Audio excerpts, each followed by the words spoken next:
queria, com os irmãos, primeiro trazer a gratidão de cada irmão que veio, cada pessoa que veio. Temos vizinhos aqui, temos convidados, e é uma alegria poder ter vocês com a gente nessa noite. Essa igreja, confesso que quando eu assumi essa igreja como pastor há 2 anos atrás, eu não tinha noção do que assumir uma igreja com mais de 90 anos de história. A última igreja que eu tinha pastoreado tinha 40 e poucos anos lá no Peru. Nós pegamos ela quando ela tinha 42 anos e nós entregamos a igreja a ela com 47, 48 anos de idade. Mas o contexto histórico do Peru é muito diferente e até cultural do Brasil. E quando nós olhamos para essa história, o desafio dessa igreja, cada pessoa que passou, cada membro, isso me faz remeter a um texto que eu queria convidar você a abrir comigo a sua Bíblia nessa noite. Eu queria lhe convidar a abrir a sua Bíblia no livro de Esdras. Esdras, capítulo 3. Esdras, capítulo 3.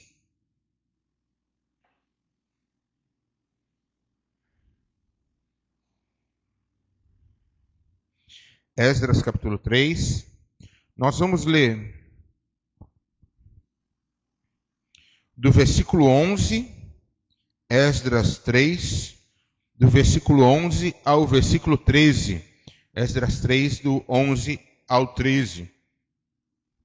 Eu vou pedir que os irmãos me ajudem. Eu vou ler o 11, vocês leem comigo 12, e o 13 lemos todos juntos.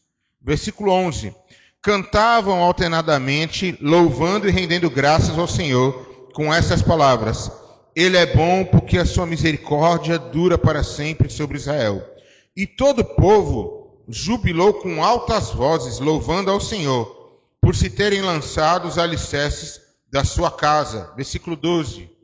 Porém, muitos sacerdotes e cabeças de famílias que viviam na primeira casa, choraram bem alta voz, quando a sua vista ficou lançada nos alicerces da muitos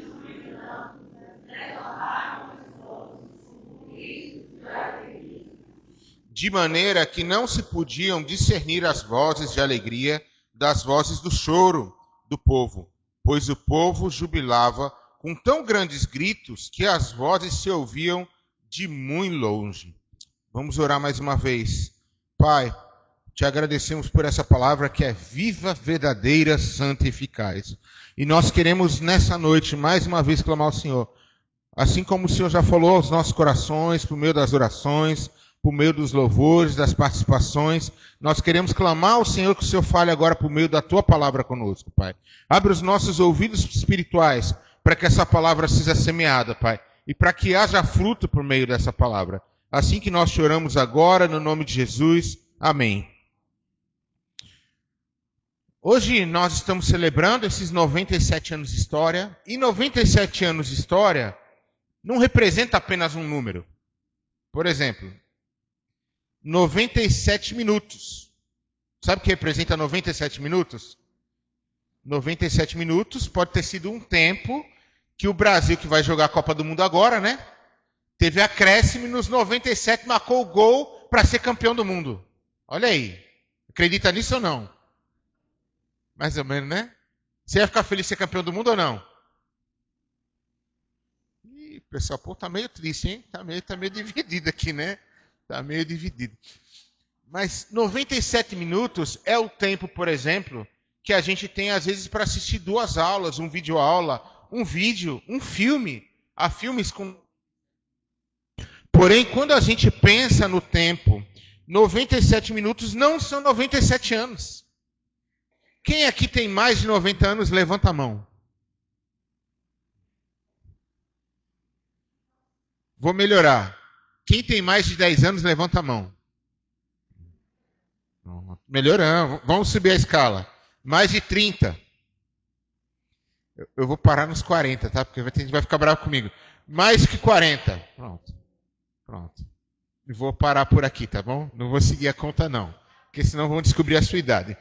Mas quando a gente pensa nessa quantidade de anos, 97 anos de história, não é um dia, uma noite. Há igrejas hoje que a gente vê nascendo em bairro, em pequenas portas, que ficam anos e fecham.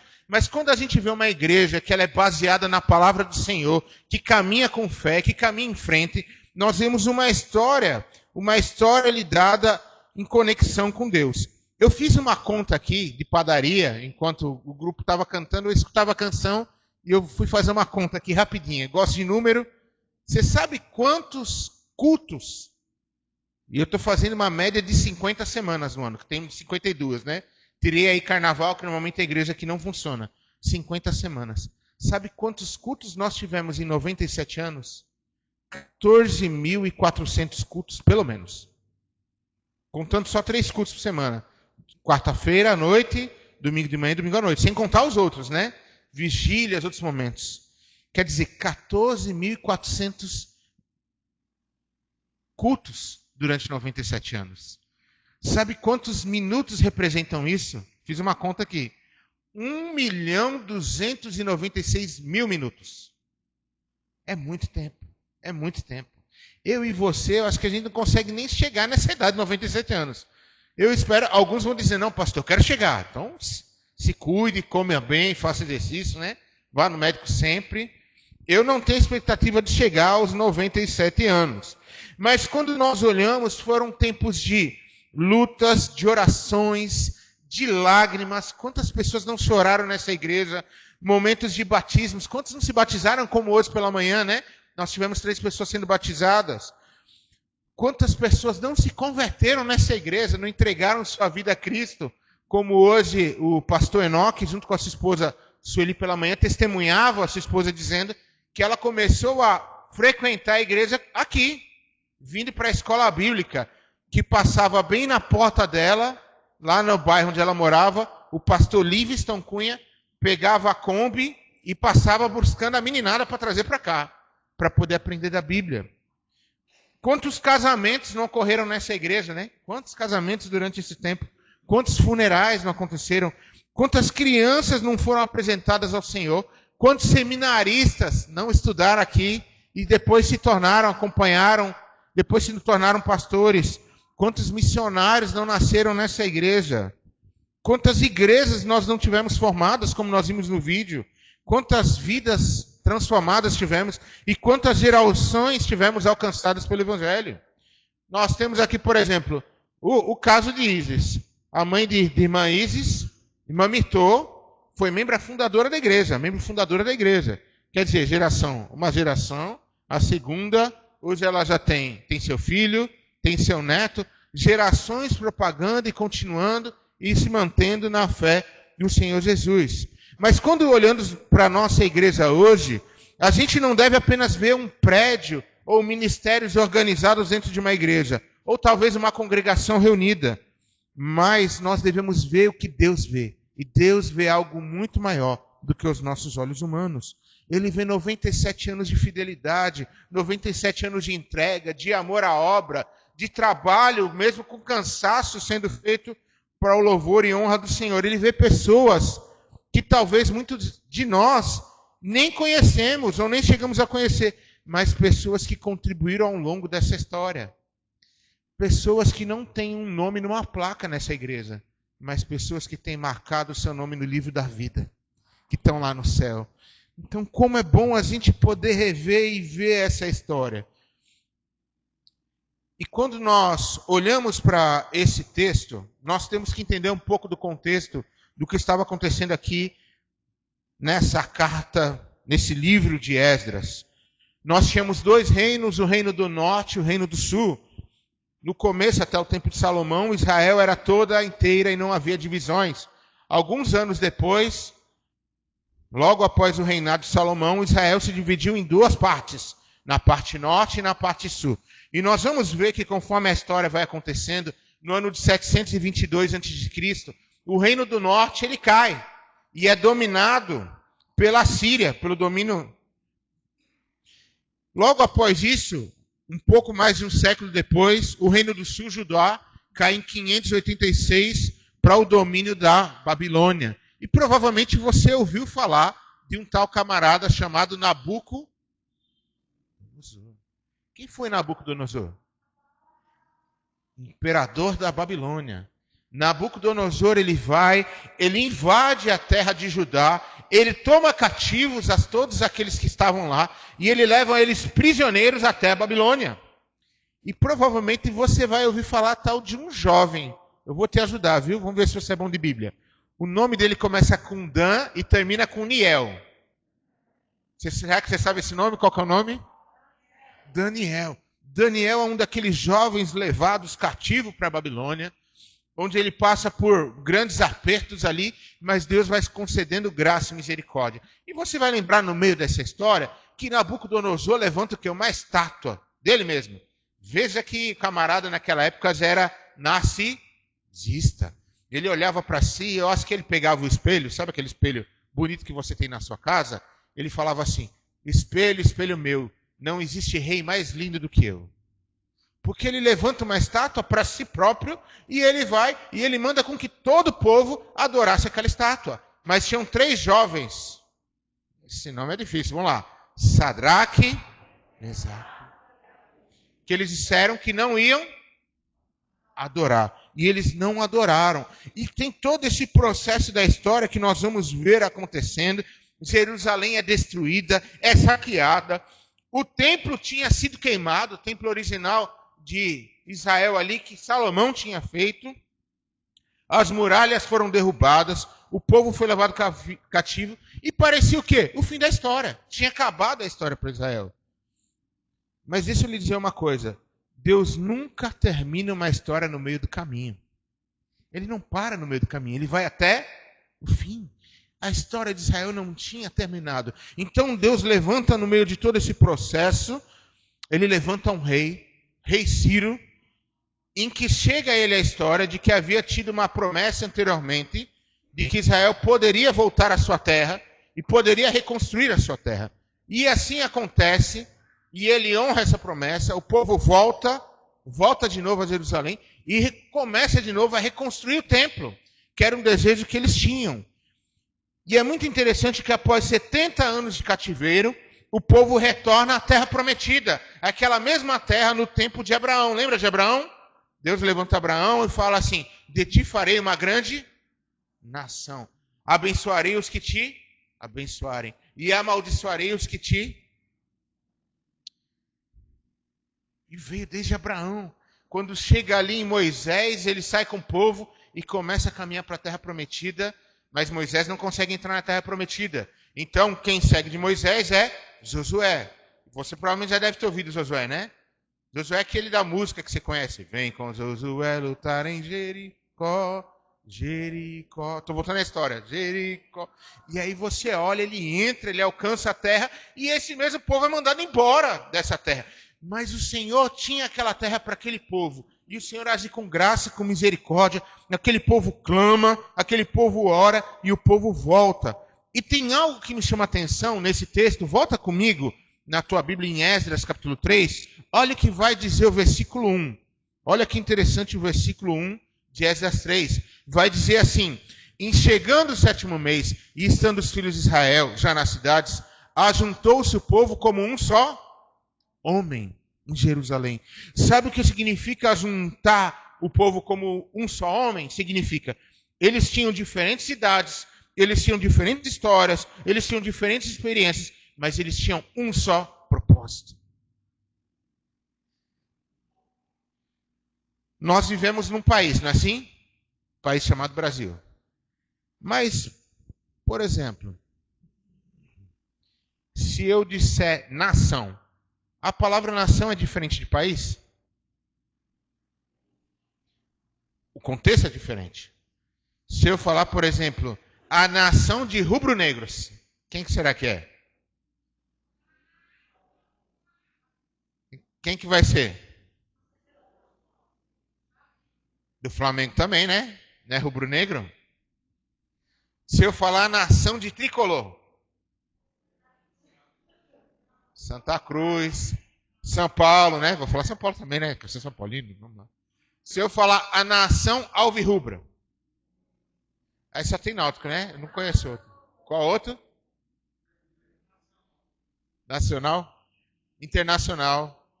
Internacional de Porto Alegre. O que eu estou dizendo é que a palavra nação, ela define aquelas pessoas que têm um só propósito. Quando eu falo assim, nação rubro-negra, quer dizer, pessoas que torcem, que gostam do quê? Do rubro-negro. Se eu falar a nação, alvirrubro é gente que gosta daquele time, né? Que está ali. Quando a gente fala de nação, é o mesmo sentido aqui. Israel tinha um só propósito, o povo se reúne, o povo com desejo de adorar, o povo com desejo de louvar e o povo com desejo de seguir os passos do Senhor. Então, quando nós olhamos para esse texto, a primeira coisa que nós vamos ver aqui é que eles podiam ter tudo diferente, mas adorar a Deus e reconstruir a sua casa era o único propósito deles. Hoje nós vamos aprender rapidamente algumas lições com o povo de Deus. A primeira coisa que nós vamos olhar nesse texto é que grandes obras de Deus são construídas pela união do seu povo. Grandes obras são feitas pela união do povo. Assim como nós lemos agora, juntou-se o povo como um só homem. O templo não foi reconstruído por uma pessoa. O templo não foi reconstruído apenas por Zorobabel. Não foi obra apenas de sacerdotes. Foi obra de quem? De um povo unido. Quando nós olhamos para essa igreja não foi feita por um pastor, essa igreja não foi feita por um líder, não foi feita por uma pessoa. Essa igreja foi feita e construída por várias pessoas que passaram ao longo dessa história. Cada um de nós que passamos por essa igreja, temos um pouquinho da nossa sementezinha nessa igreja. Cada um com seu jeitão, cada um com a sua forma. Essa é a igreja que nós temos hoje. Hoje nós estamos chegando na conta agora, com a recepção, depois da limpeza do hall. A gente está, acho que na base de 70 membros hoje. Quando nós olhamos esses 70, essas 70 pessoas são iguais? Todo mundo é igual? São pessoas o quê? Diferentes. Mas o que marca esse povo? O propósito, o desejo de avançar, o mesmo foco, o mesmo empenho. Essa igreja ela foi construída por homens, adolescentes, crianças, que entenderam que a obra não pertence a gente. Pertence a quem? A Deus. É dele a obra. Alguns pregaram, alguns estiveram aqui pregando, outros ensinaram, outros contribuíram, outros serviram nos bastidores da igreja, outros limparam, outros visitaram, outros evangelizaram. Mas todos participaram da construção dessa igreja. A igreja ela permanece forte quando cada membro entende que faz parte da obra. Cada um tem sua participação. Cada pessoa coloca a mão e coloca um pouco. A unidade não significa que nós somos iguais. Não. A unidade significa que caminhamos na mesma direção, mesmo sendo pessoas diferentes umas das outras, com pensamentos diferentes. Inclusive, isso faz parte do batista, né? Porque o batista ele consegue ter a diversidade de pensamentos dentro da própria igreja. Isso é a democracia que nós vivemos como batistas. A igreja ela permanece forte quando cada membro entende a sua parte. Jesus não chamou espectadores. Jesus chamou o quê? Cooperadores. Ele não chama a gente para ficar olhando. Eu sempre me lembro do seguinte quando eu penso no trabalho do Senhor. Você já andou de ônibus alguma vez na sua vida? Já andou? De ônibus ou trem? A gente tem duas opções no ônibus. Você entra no ônibus, às vezes você espera o ônibus esvaziar, né? Ou entra nele lotado e vai até o ponto final para esvaziar, para ir sentado para casa. Ou você pode pegar ele lotado. Tem dois tipos de ônibus. O ônibus que você vai sentado, esse é o bom, né? Bom ônibus. Tem o ônibus que vai apertado, você vai em pé, mas pouca gente. E tem o ônibus da lata de sardinha, conhece esse, né?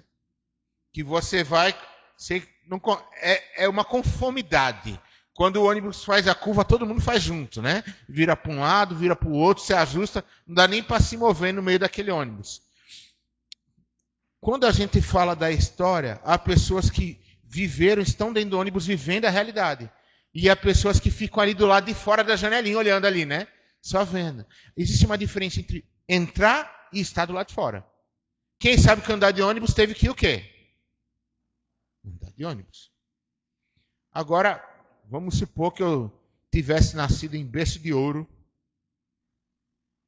que eu não chegasse na igreja nem de carro, de helicóptero, tá? Vamos lá. eu fosse filho de Neymar, pronto, tem muito dinheiro. Chegasse de helicóptero, chegasse tranquilamente na igreja, viesse de helicóptero. Nunca andei de ônibus na minha vida, que eu acho que o filho dele nunca vai andar de ônibus. Imagino eu, né? Nunca. Eu posso dizer o que é andar de ônibus? Eu posso falar o que eu vejo, mas eu posso ter vivido a experiência? É a mesma coisa quando nós falamos de colocar a mão na obra. É viver a realidade do Evangelho, é sentir o Evangelho. Eu posso dizer quem é Jesus, já ouvi falar, mas eu só consigo saber quem é Jesus quando eu vivo com Ele todo dia, quando eu tenho experiência, quando eu busco a presença dEle. E aqui nós olhamos esse sentido da importância que eles tinham aqui. E eu quero rapidamente falar de uma ilustração.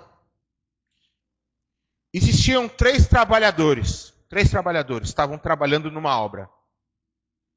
O primeiro trabalhador, chegaram para ele e perguntaram para ele, o que você está fazendo? Sabe o que o primeiro trabalhador disse? Eu estou assentando tijolos. E ele estava lá arrumando os tijolos. Chegou a mesma pessoa, perguntou para o segundo trabalhador, o que você está fazendo? Aí ele disse, eu estou construindo uma parede aqui. E chegou a mesma pessoa para o terceiro trabalhador e perguntou, o que você está fazendo? Ele disse, eu estou construindo uma igreja para a glória de Deus. Que visão! Um só pensava no tijolo, o outro só pensava na parede. O terceiro entendia que ele não estava fazendo algo qualquer, mas ele estava fazendo algo para a glória de Deus. Talvez a gente se pergunte, mas pastor, eu limpar um banheiro, isso é um serviço para a glória de Deus.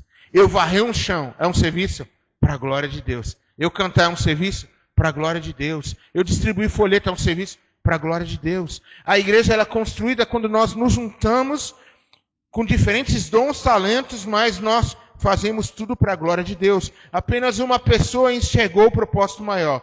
Durante esses 97 anos, muitas pessoas talvez tenham pensado que estavam apenas servindo em uma escala, limpando um salão ou organizando uma cadeira. Mas Deus via algo maior. Eles estavam construindo uma igreja, a história de uma igreja para a sua glória. A segunda coisa que nós vamos ver é que o louvor sempre esteve no centro da história do povo de Deus. Logo no começo do versículo 11 vai dizer, cantavam alternadamente, louvando e rendendo graças ao Senhor. É impressionante perceber que os muros ainda não estavam prontos. A resposta não tinha vindo, mas eles já louvavam com fé ao Senhor por aquilo que viria.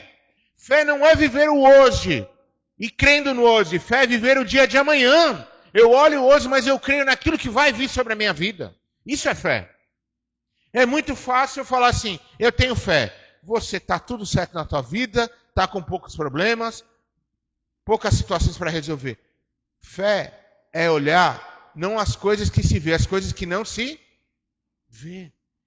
É esperar, é ver lá na frente, é crer que as coisas vão acontecer. E esse povo louvava a Deus a vitória sem acontecer a vitória. Eles criam sem acontecer. Irmãos, pelo que eu sei da história, nós estamos levantando ainda a história dessa igreja que se perdeu muitos documentos, foram perdidos com chuvas, inundações. Nós temos os livros de Atos, graças a Deus. E a gente vai começar a fazer um trabalho agora para o centenário, de estudar todos esses livros, olhar cada história, tentar descobrir coisas lá dentro que a gente não absorveu. Mas eu tenho certeza que quando o pastor Edmond, que era americano, era arquiteto, ele chegou nesse terreno, provavelmente quando ele chegou no terreno e ele foi fazer o desenho da igreja, ele viu só uma terra, e todo mundo devia pensar assim, isso é só uma terra. Mas ele viu uma igreja. Esse homem teve fé e viu uma igreja. Quantas vezes a gente não está no meio do deserto, no meio do problema, no meio da situação, e às vezes a gente coloca o nosso olho na nossa situação, e a gente esquece de olhar para Deus, que é quem tem todo o poder nas suas mãos. Quando nós chegamos aqui na igreja, quando assumi há 2 anos atrás, né, o pastorado, junto com essa diretoria guerreira, os líderes lutando, né, todos os dias, nós tínhamos dificuldades financeiras, né? E como tínhamos? Muitas. Só que a gente não ficou olhando para o saldo da conta, ficou? A gente orou e entregou para quem? E a gente olhou com o olho da fé. Quando a gente sanou as dívidas, pagou as contas, começou a ajustar as entradas da igreja, e graças a Deus, Deus tem sido fiel com a gente, né? Há alguns meses atrás, a gente teve um mês que foi apertadíssimo aqui na igreja. Um mês muito difícil. As entradas caíram, o dinheiro não ia dar para pagar todas as contas da igreja. Então nós fizemos o quê? Nós oramos. Nós terminamos de orar. Chega um domingo uma pessoa, do nada, aparece na igreja e fala assim, ó, eu trouxe, isso aqui é uma oferta minha para a igreja. Quando a gente abre ali, a tesouraria abre, era o valor que dava para cobrir a conta e ainda sobrou dinheiro para a glória de Deus. Porque Ele é o dono da obra, as coisas pertencem a Ele. A adoração nunca foi resposta apenas às bênçãos. A adoração foi uma resposta ao caráter de Deus. Não é sobre nós, não é sobre mim, sobre você. É sobre Ele. É Ele. Às vezes a gente tem um mau costume de dizer tudo assim, Senhor, me dá a minha bênção, Senhor, faz na minha vida. As canções hoje que a gente vê, é tudo assim, eu sou, eu posso. Não são canções cristocêntricas. Deus é o centro, não nós. Nós somos apenas ferramentas na mão dele. O Senhor continua sendo bom, por isso nós continuamos cantando, por isso continuamos orando, adorando, por isso continuamos proclamando. Ele é bom porque a sua misericórdia dura para sempre. A igreja não sobrevive por ser bonita. A igreja não sobrevive por ter boas estratégias. A igreja permanece porque Deus é o centro e Ele continua sendo adorado. Quando o povo de Israel decidiu parar de adorar, queimar incenso para Moloque, queimar para outros deuses, a igreja, o povo começou a se destruir. Porque eles esqueceram que o grande Deus, o grande Criador deveria ser o centro daquele lugar. O dia que essa igreja parar de adorar a Deus, o dia que essa igreja parar de pregar a palavra do Senhor, ela vai ser fechada. Mas enquanto nós tivermos o compromisso como cristãos, como pais, depois como filhos, netos e as gerações nessa igreja, nós continuarmos propagando a palavra do Senhor, as portas do inferno não vão prevalecer sobre esse lugar, como nunca prevaleceu. A terceira coisa que eu quero falar com os irmãos, o terceiro ponto é, cada geração tem sua parte na história de Deus. O texto vai apresentar uma cena emocionante. Os mais jovens celebram. E a gente tem um problema. Porque às vezes, como a gente é uma igreja tradicional, a gente esquece de celebrar, né? É bem interessante. Teve um dia desses, há muitos anos atrás, eu preguei numa igreja e perguntei assim para os irmãos, irmãos, como é que vocês comemoram um gol? Um gol do Brasil, um gol do Pelé, melhor ainda, né? Porque Pelé ninguém vai botar defeito. Um gol do Pelé. Aí tinha um irmão lá no meio de todo mundo e falou, gol! Aí, uma igreja tradicional, todo mundo olhou para o homem e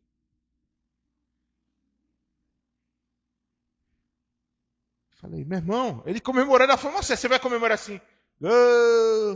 Meu irmão, eu sou São Paulino. Confesso, eu sou um sofredor nato, tá? Sou São Paulino.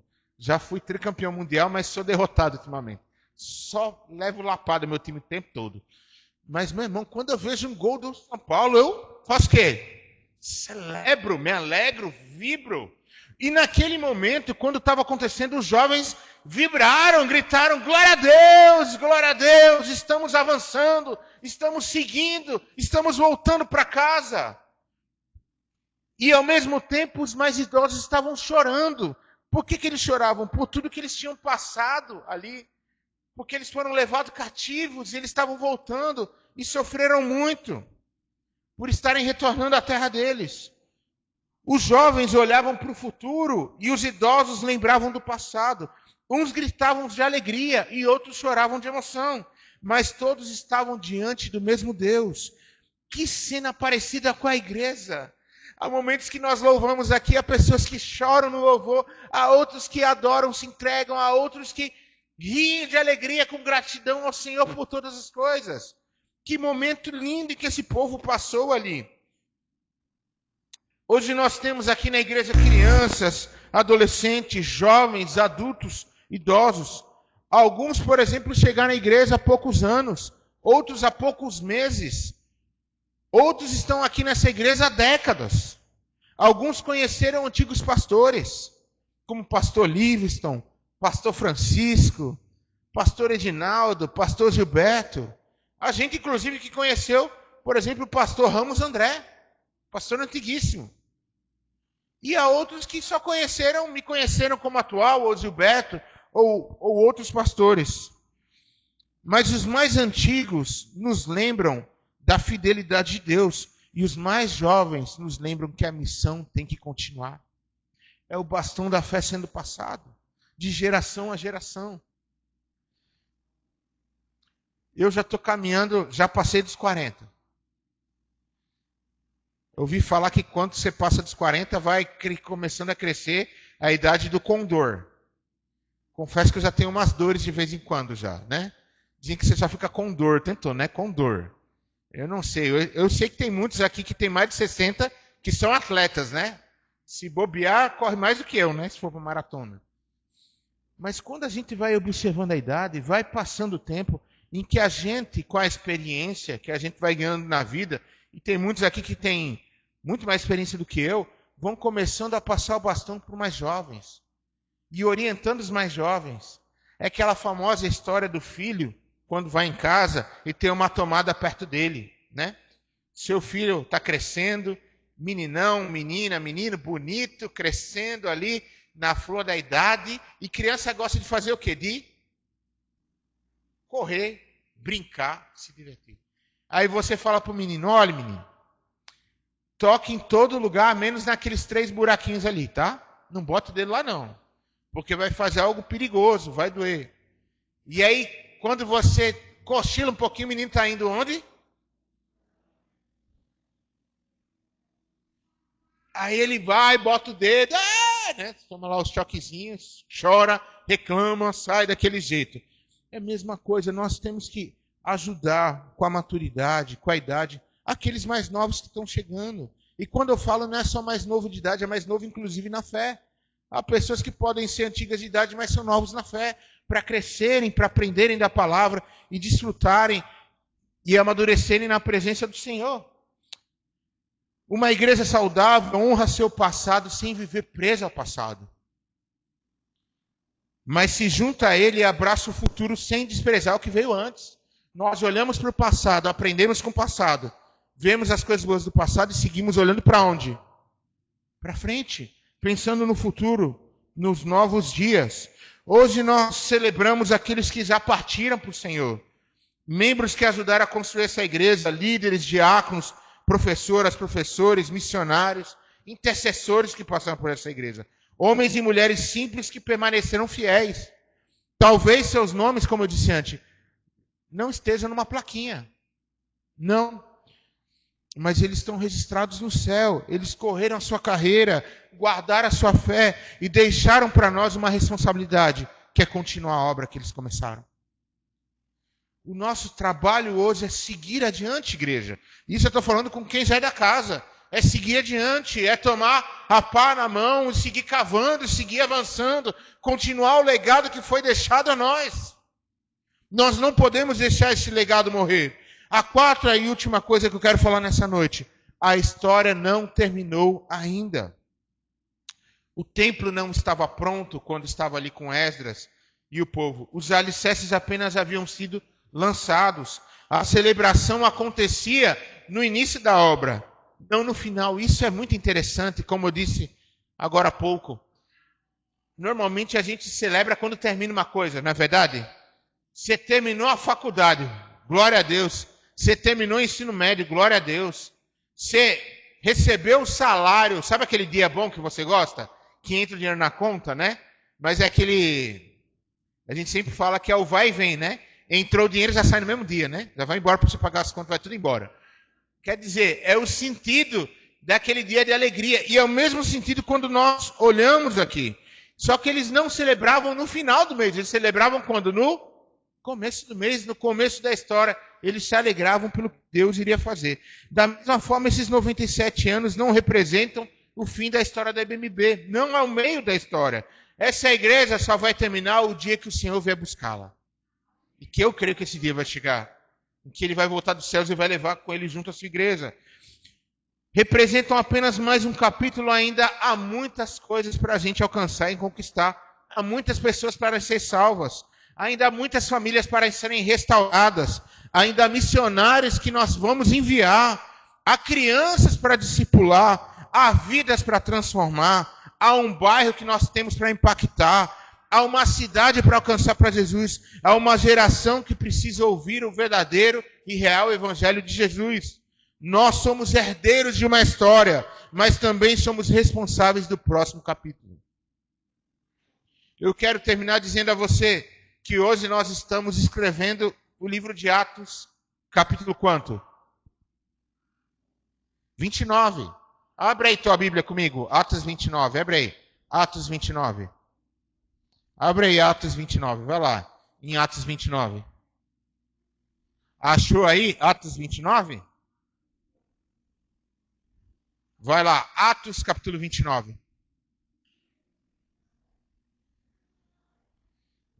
Quem achou aí Atos 29? Não tem Atos 29? Sabe por que não tem Atos 29? Porque Atos 29 somos nós que estamos escrevendo. A igreja do Senhor, que não parou em Atos 28, mas continua vivendo. Meu desafio para você nessa noite, minha oração, é que você possa entender a importância de nós continuarmos essa história, de nós continuarmos esse legado. Quando o povo lançou alicerces no templo, houve união, houve louvor, memória e esperança. É exatamente o que nós vamos celebrando hoje aqui. E eu quero terminar dizendo o texto que diaconisa Lucimere disse hoje no começo. 1 Samuel, capítulo 7, versículo 12, que diz assim: até aqui nos ajudou o Senhor. Até que Ele tem nos ajudado, até que Ele tem nos mantido. E é muito interessante. Nós temos vizinhos aqui hoje, né? Quando eles chegaram aqui no bairro já tinha igreja, não tinha?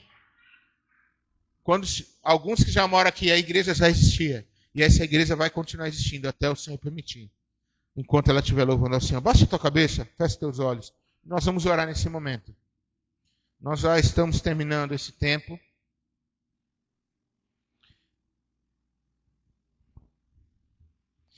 Eu queria primeiro agradecer ao Senhor.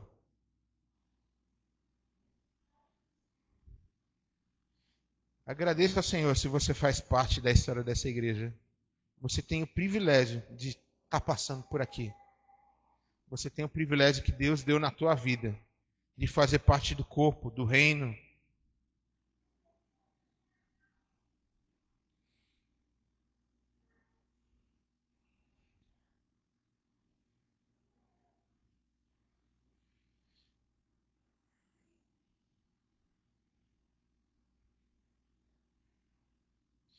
Mas eu tenho 2 desafios para nós vivenciarmos hoje como igreja, nessa noite. O primeiro desafio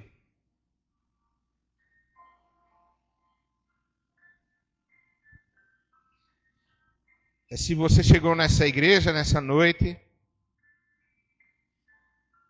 e você nunca teve um encontro pessoal com Jesus. E encontrar Jesus pessoalmente não é fazer uma oração, uma reza, mas é ter um encontro real com Ele. É convidá-lo para que Ele possa vir morar na sua vida, morar no seu coração. É confessá-lo como seu Senhor e seu Salvador. É entregar a sua vida não apenas por um dia, mas entregar para sempre a sua vida nas mãos do Cordeiro.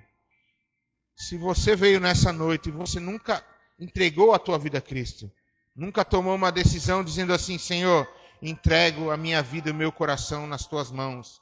Te convido para morar dentro do meu coração, para reinar, para fazer morada. Se você nunca tomou essa decisão, essa noite pode ser a tua oportunidade, em nome de Jesus, a viver e provar da eternidade na tua vida. Provar da eternidade no teu coração. E não ser mais apenas conhecido como apenas amigo de Deus, mas também ser conhecido como filho, filha de Deus. A palavra do Senhor vai dizer que nós somos criaturas de Deus, mas que nós passamos a ser filhos de Deus. Em João 1,12, quando nós entregamos a vida a Ele, quando convidamos para que Ele possa fazer morada na nossa vida. Se você nessa noite hoje deseja entregar sua vida nas mãos do Cordeiro, eu quero orar por você hoje, eu quero abençoar a sua vida. Eu vou te pedir de uma forma bem tranquila no seu banco. Em nome de Jesus, faz um sinal com a tua mão que eu vou orar por você onde você estiver aí. Amém. Amém. E o segundo desafio nessa noite que eu quero fazer é: se você entende que a igreja não parou, que você precisa se comprometer com essa igreja, que você precisa orar, que você precisa continuar pregando e levando a palavra à nossa geração, à nova geração. Se você entender isso, fica de pé comigo agora, nós vamos orar. Se você hoje quer se comprometer com o Senhor, Senhor, eu quero fazer parte dessa igreja e me comprometer com a nova geração, a levar a palavra adiante, a que possa haver muitos mais anos de história nessa igreja, que o nome do Senhor continue sendo glorificado e que a gente possa avançar por mais e mais lugares, levando esse evangelho a diferentes nações, povos, a nossa cidade, onde o Senhor nos enviar, ali levaremos essa palavra. Amém. Vamos orar. Pai, nós te agradecemos por essa noite. Nós te louvamos porque o Senhor é um Deus santo, um Deus maravilhoso, um Deus eterno, Pai. Te agradecemos por 97 anos de história que estamos vivendo, Pai. Te agradecemos porque amanhã cumpriremos esses 97 anos com alegria no coração, com gratidão, porque o Senhor tem cuidado de nós, porque o Senhor tem cuidado da tua igreja, Pai. Porque eu nada mais sou aqui do que um pastor que ajuda a cuidar do rebanho que não é meu, mas que é seu, Pai. Nós queremos louvar ao Senhor por cada irmão que passou, por cada pessoa que passou nesse lugar, pela forma como eles foram impactados pela tua palavra, pela forma como eles foram cuidados, guardados, restaurados e renovados. E nós queremos pedir, Pai, continua nos usando para a tua honra e para a tua glória, Pai. Usa a tua igreja para ser um esteio no meio desse bairro. Usa a tua igreja a ser diferença, Pai. A ser sal da terra e luz do mundo. Nos ajuda como cristãos, como membros dessa igreja, a levar esse legado adiante, Pai. Que vidas cheguem aos pés do Senhor. Que novas gerações te encontrem, Pai. E que esse trabalho não pare, a tua palavra continue sendo proclamada. Assim que nós te oramos agora, Pai, no nome de Jesus, Pai. Amém. Amém, queridos. Podeis assentar. Seja a Batista aqui em Memorial faz, né? Então, cremos que Ele é poderoso para fazer tudo em nossas vidas. E é isso que Ele tem feito na vida da Igreja Memorial nesses 97 anos. Ele tem sido poderoso para sustentar a igreja, para fazer com que a igreja possa ser sempre fiel e sempre buscar levar a mensagem de Deus em todo o bairro aqui da Encruzilhada, em todo o Recife.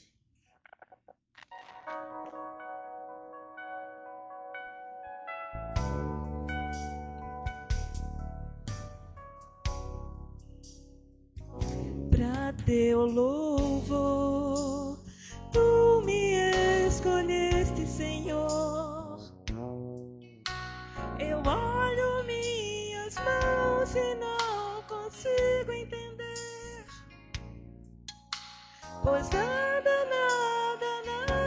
do que eu tenho tem valor. Meu coração eu quero te oferecer. Ó grande autor, consumador da fé que há em mim, minha alma hoje anseia, eu te quero servir.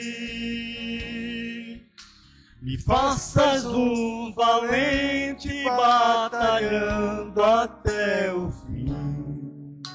Senhor meu Deus, eu sei, tu podes me ouvir. Aleluia, eu posso apenas desejar. Aleluia, Jesus sim pode realizar. Aleluia, eu posso apenas me esforçar. Aleluia, ó Deus da glória, eu quero te louvar.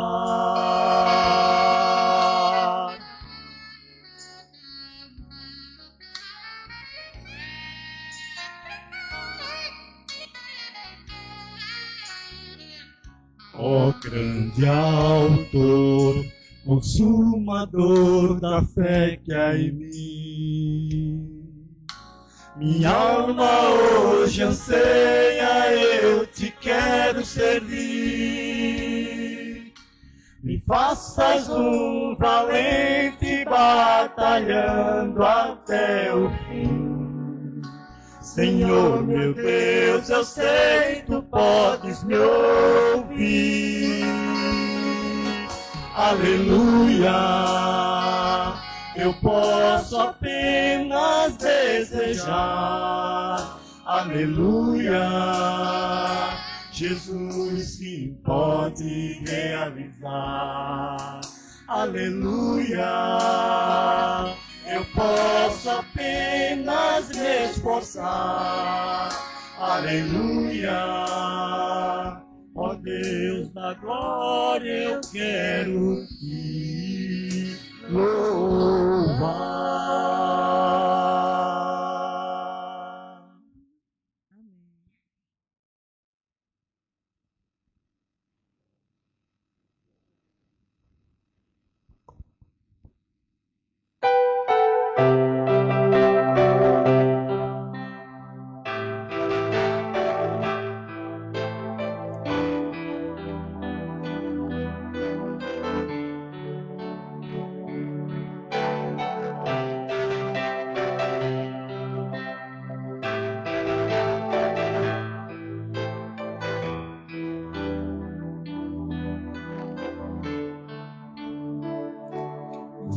Não me queima, nas águas não vou afundar, pois estás comigo. Não estou sozinho, eu estou guardado no esconderijo. Não estou sozinho, tu estás comigo. Teme porque se eu estou guardado, porque nunca perder batalhas. Se eu não vier, eu partirei e nas nuvens de novo eu creio em ti.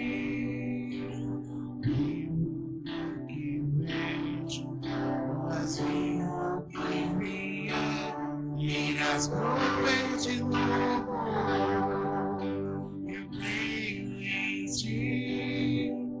Não vivo no que eu vejo, mas eu vivo no que creio. E nas nuvens de novo, eu creio em ti.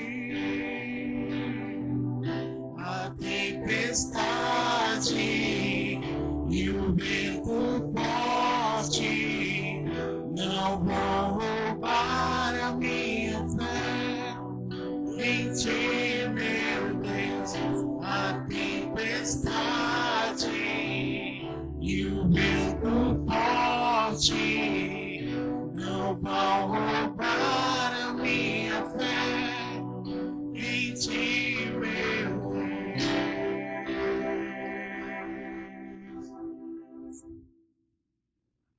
Seja o que houver, venha o que vier, e nas nuvens de novo, eu creio em ti.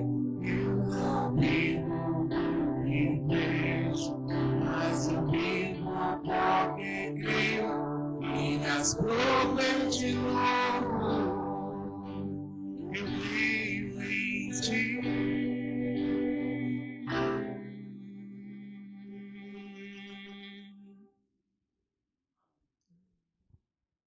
Uma coisa que você quer trazer ao Senhor hoje, assim como nós cantamos agora, vocês acabaram de cantar, para que o Senhor possa ouvir teu clamor também, coloca agora nas mãos do Senhor, nos pés dele.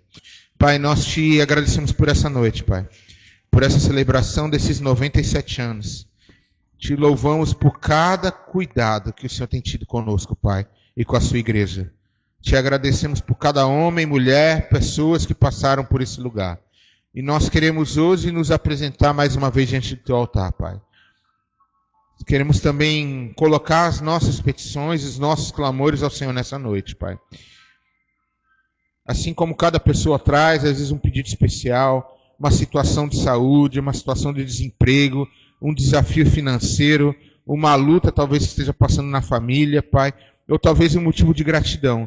Nós queremos entregar tudo isso nas tuas mãos nessa noite, Pai. Crendo de que o Senhor é bom e a tua misericórdia dura para sempre, Pai. Nós te louvamos por isso nessa noite. Queremos te agradecer por tudo que passamos e fizemos até agora, por esses 97 anos que vão se completar amanhã. Mas nós queremos pedir agora, Pai, que o Senhor continue nos levando adiante, Pai. Que venham 100, que venham mais de 100 anos e que a sua igreja continue louvando e glorificando ao Senhor, Pai. Assim que nós choramos agora. Que o amor de nosso Deus Todo-Poderoso, que a graça maravilhosa de nosso Senhor e Salvador Jesus Cristo, que a comunhão e as divinas consolações do Espírito Santo seja agora e por todo sempre sobre toda a tua igreja e sobre todo o teu povo espalhado pela face da terra.